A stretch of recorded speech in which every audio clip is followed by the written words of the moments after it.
this video is for how to set the length, this length. First step, you need to turn to manual mode. Then these two buttons is for up and down. First you put some stator cord to here to make it separate. Then make it move up, and this screw show out.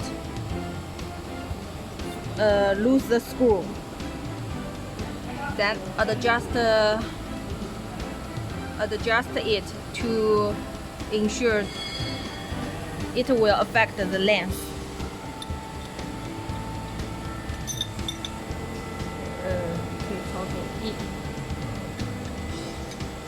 Just release. When you release this, and then 顺时针 first need to release the nut.